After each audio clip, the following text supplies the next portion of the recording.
pineapple upside down cake. All right.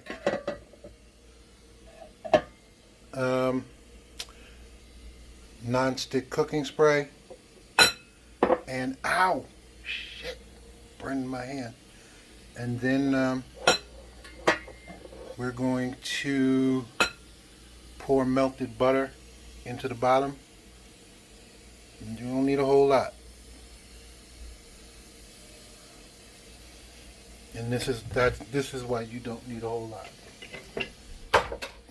Because I'm only really concerned about the bottom. Just make sure all these ridges are taken care of. Now, I need both hands for this, but I'm going to sprinkle brown sugar in there, and then I'll come back and show you. All right. Brown sugar is in there, and next we got the pineapple.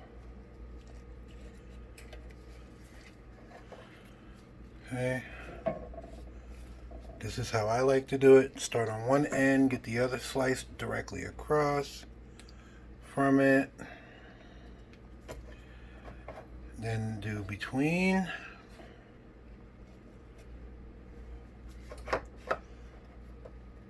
And then on the other side.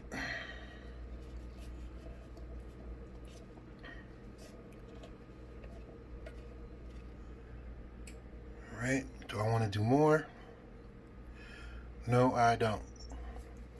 Now, I need both hands again, so I'll be back to show you the next step. All right, so pineapples in, cherries are in.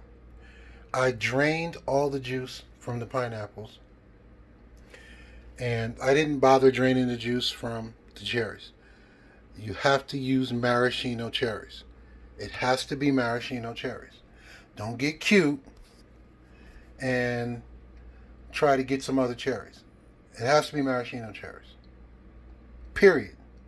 And also, watch the juice coming out of here. Do it on a paper towel or something, because it will stain your counters and your clothes. If you be cute and try to be eating a couple of them, you'll be walking around for the longest time like you got on hooker red lipstick. Oh, smelling good up in here. That damn pineapple upside down cake, and I'm making chicken broth at the same time. Separate things. Got it smelling all like Mima's kitchen. All right, now the batter, I got to make that. The pineapple juice that I reserved from here, I'm using as my liquid in the batter to give it some more pineapple-y taste. If you wanted to, you could throw some coconut up in here. I haven't decided if I'm going to do coconut or not. But anyway, got to make the batter. The batter will be poured over this. And then I'm going to bake it at 350 for 40 minutes. And let it cool, turn it out, and we'll be done. All right, batter is in there. Here is a tip. Once you get your batter in there, you want to slap it. Get it down. Slap it down on the counter a couple of times. Air. You want to, this really only applies when you're doing it in something fluted like this bundt pan. If you were doing it in a sheet pan or flat round cake pans, you wouldn't have to worry about it.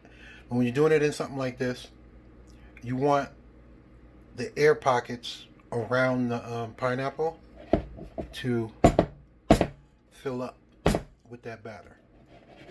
Give it a couple of shakes, not too hard, because your pineapple can still move. And that's it. Now she goes in the oven. 40 minutes. At 40 minutes, I will test it for doneness. Let it cool. All right, so I just pulled Sally Mae here out of the oven, and I'm gonna see if I can one-handed test my method to see if the cake's gonna come out of the pan easy or or not. See if you can see it. You can't see it, but I can feel it. That should slide right out. What I was trying to do was bounce it like this, but it's hard to do with one hand. So, yep, that should come out easy. I'm just gonna let it cool for half an hour or so. Probably not even that long, 15 minutes, 20 minutes. Then I'll turn it out and see if I want to do anything else with it. All right, so we just turned the cake out. Sometimes in the bottom of your pan, there'll be juice that collects in there.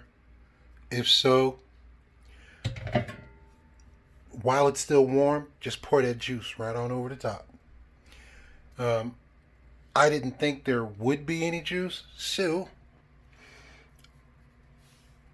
I think I'm going to make a glaze. I'm not 100% sure yet, but I'm set up just in case I do decide to. Nothing special. In this bowl is some pineapple juice and a little simple syrup. To it, to this, I'm going to add some powdered sugar. Stir it. If I like the way it comes out, I'll glaze the cake. If not, I won't glaze the cake. Pretty simple. Alright, so it's just a little thicker than I want it to be. Although it's still good. It's just a touch thicker than I want. So, we're going to slap some of this in there. Not much. I mean, the kids can still eat this cake. That's it. That wasn't even a cap full, really. And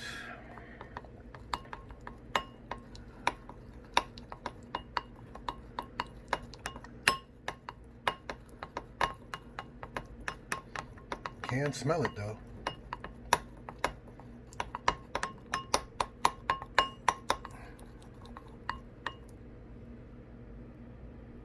See, it's pretty much the same as it was, but I can feel it as I'm stirring.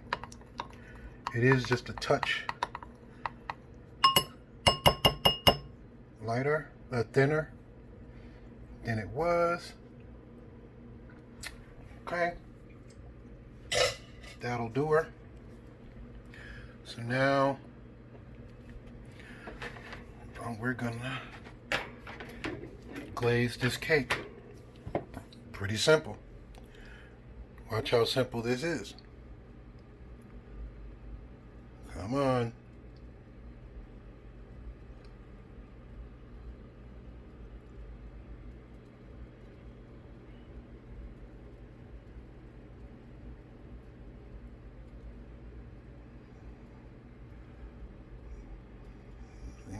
This cake is just about glazed.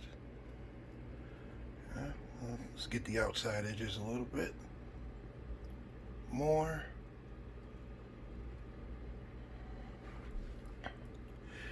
And come on, get out. So now what I'm going to do is I'm going to pop this in the fridge. And I'm doing that because I want that glaze to set. And then I'll be ready to box it up and take it to where it needs to go. And I hope they like it. All right, there she is, ready to go. So let me talk a bit about that cake batter. This is just a simple butter cake recipe that I use for a bunch of different things. I use it as a base for different things, and I might change the liquid that goes in it. Instead of water, use something else. But in any event, several people have asked me what my butter cake recipe is, so here it is. It's a cup of softened butter, 2 cups of sugar, 4 jumbo eggs. Make sure your eggs are at room temperature when you're baking stuff. Plan ahead, people. 2 teaspoons vanilla. I use Madagascar vanilla. 3 cups plus 1 tablespoon of flour. That 1 tablespoon makes a difference at high altitudes, like where I'm at. A teaspoon of baking powder, half a teaspoon of baking soda, and a half a teaspoon of salt. Yes, the salt matters. No, the cake ain't salty. It's chemical reaction. Salt matters. And that is pretty much it. Except I also added a cup of the pineapple juice that I strained from that can of pineapple rings. That's all she wrote.